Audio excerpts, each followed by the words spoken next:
recognise her as the mean-spirited Aunt Petunia in Harry Potter, the dry-witted therapist Take away in food. Fiona, and the ruthless boss in Killing Eve. Yeah. Before we chat to Fiona Shaw, here's a reminder of those famous roles.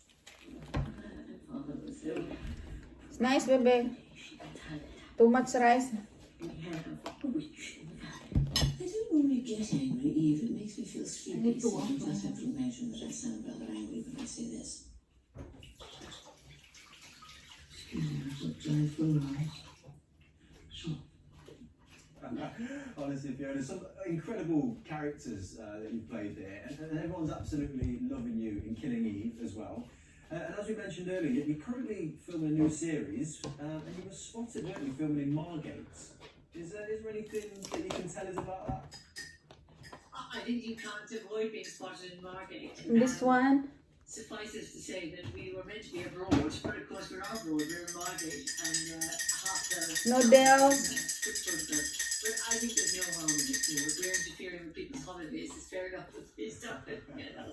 Absolutely. Now, what we couldn't believe, and we love this fact, and I've watched this film millions of times, and I didn't join up the dots. Oh, You were in too hot. Green Men and the Little Lady. Yeah. Oh my God. In the 90s. Unbelievable. And that film really did change your life in an unexpected way, didn't it? Not so splendid as your mighty erections, I imagine, is all right to remember. It's like from a film, by the way. It changed my life in that I think Hollywood thought this woman could never be a heroine after that because I played such a daft pregnancy. So I enjoyed it and then came back and joined the theatre again. It's a great film. Yeah, I bet you enjoyed it. And you're back on our screens, aren't you, in Baptiste, the spin-off of The Missing. And for those who haven't seen it, can you kind of like just set the scene for us? Well, the series of The Missing always deal with lost children, with children who go missing. And in this instance, I play the British ambassador whose two sons go missing, and she can't find them, and so she gets helped without even asking for help from the great Checky Cairo, who plays Baptiste. He just comes into her life, and the two of them start to search Nice. for the children. And as you said, you play a British ambassador, and you met, didn't you, real-life ambassadors in preparation for the role? Yes, I was very impressed with the British ambassador, who's subsequently actually been taken over by a new British ambassador. But they spend a year learning languages, all the British ambassadors, so that they're fluent when they get to the country. And so this British ambassador, he knew Hungarian fluently, a very difficult language to learn, and he previously had learned Japanese, so he was the ambassador to Japan. But how amazing to have those two very difficult languages swirling around in your head. He must be very brainy. Yes. And we know you're brilliant at languages, but that takes it to another level, doesn't it? Just a bit. Well, Fiona, let's take a look at episode 3 of Baptiste, which goes out this Sunday, and you met the man who could be responsible apparently for your family's disappearance. But now he wants to vote you.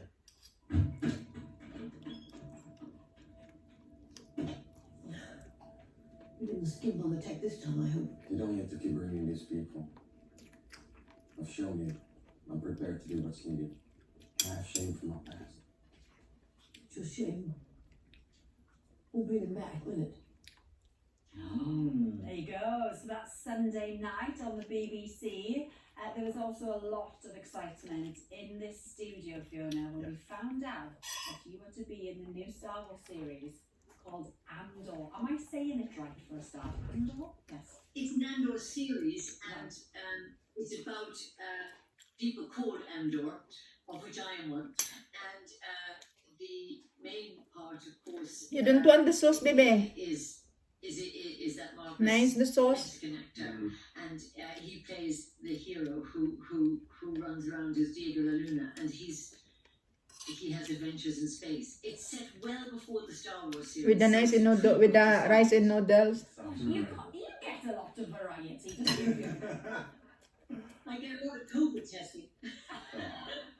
That's the new reality. That is indeed. That's the reality. Well, thank you very much, Fiona. It's an absolute Yeah. pleasure. I can't wait to watch that little Star Wars piece that you've got. What's it called again? Andor? Andor. I'll be watching that. I'll definitely be watching that. Thank you very much. And Baptiste is on this Sunday at 9 PM on BBC One, and you can stream the whole series on BBC iPlayer And you can also catch Fiona in Killing Eve and Fleabag, which are both still available.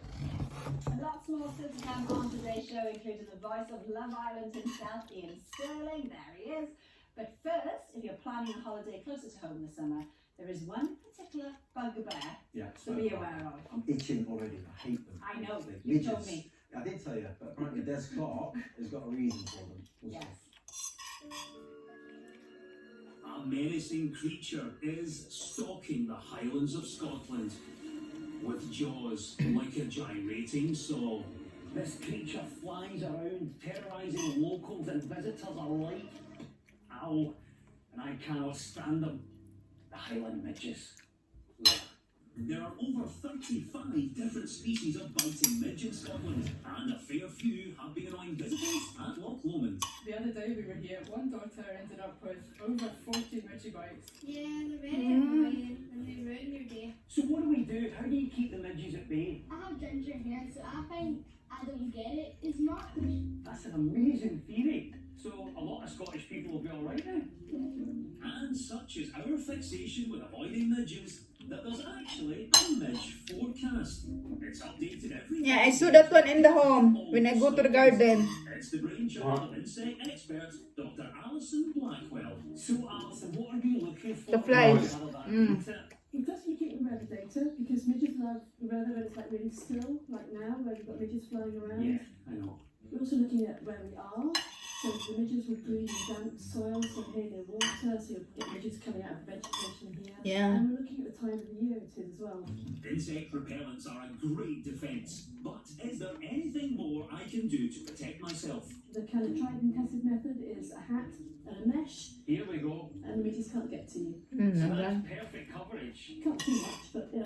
PhD student Georgia Kirby researches midgecology. Georgia, I had my face bitten off just walking in here. Why are midges so horrible? Or am I just giving them a bad name? The female midges needs to feed on blood before they can lay their eggs. So they use protein in the blood to reproduce, basically, and that's why they bite us. It's annoying, but Oh my that's all God. for purpose. They bite your blood, your skin. The midge, do they do anything useful? They actually do. It's only the females that feed on blood. The males feed on nectar. So they can actually act as pollinators. They're also a food source for many different creatures, including bats, birds. So they are part of the circle of life Part of the then? circle of life, yeah. Time for a closer look. Oh my. They are a bit more attractive when you look at them up I close think so as than when well. they're flying towards your face. They're actually quite pretty. But just what is it about me that the midges are attracted to? Midges rely on finding us by using sense of smell primarily. They can sense carbon dioxide that we breathe out and other chemical compounds in our breath and our sweat. You know, men and what's it? I'm starting to like looking at the... Sorry. Not anymore. Wow, it's amazing. I think you liked it. Like it or not, midges are here to stay. And bite us all they like. They can't break the good old Scottish spirit of local people who have learned to live with them. What do you think Scotland would be like without the midgie? Well, I think it's quieter because people are scared to come here because of the midges, but it wouldn't be Scotland, would it? I mean, you know, you kind of expect it. It's part of the package, actually. I quite like that answer. Yeah, just suck it up and deal with it. It's fine. It's worth it, honestly. It's the most stunning country in the world, so, you know, if you're going to be put off by midges, you're going to miss out. Wow, that's absolutely beautiful, by the way. Oh, I love Scotland. Yeah, you're home country there, Ian. Looking sensational. Now, you're not only content, by the way, by taking over our summer with your voice on Love Island. You've got a brand new series coming out, haven't you, called Buffering. So do you want to tell us about it? Yeah, it's a new sitcom coming to ITV2. It's about a guy called Ian who's a kids TV presenter who hates children, and he goes for a breakup and moves back into sort of a flat share with a load of friends, and then yeah, it's about how he comes to terms with his work and his life, and hopefully it's sort of a bit funny, a bit very heartfelt. Yeah, I'm very proud of it. I just want people to watch it, really. Now, you know, it does sound quite familiar, doesn't it? You know, because you wrote this, Yeah. we should add that Yeah. in. How much of this is autobiographical? The character I play is called Ian, Yes. which I think sort of helps this whole acting situation. I've definitely drawn my life experience, like I presented on CBBC for many years. There's me there. Oh, Much younger. Oh, love it. So I do draw on those experiences a lot, and I write it with my good friend Steve Bouger, who's fantastic. So a lot of him is in there as well, and just past experiences. So there is definitely an autobiographical element, but there's a lot of other bits in there as well. And you've also got Sam Womack in episode 1, haven't you? She's not the only famous face to feature. Who else could we expect? Sam's in it, and she's so funny, man. Like, it's so funny. We've got Joel Dommett is in there. Oh, yeah. My slightly less good-looking friend. Joel's in it. Michael Spicer's in there. Jessie Cave was in it. She's amazing. Janine Haruni.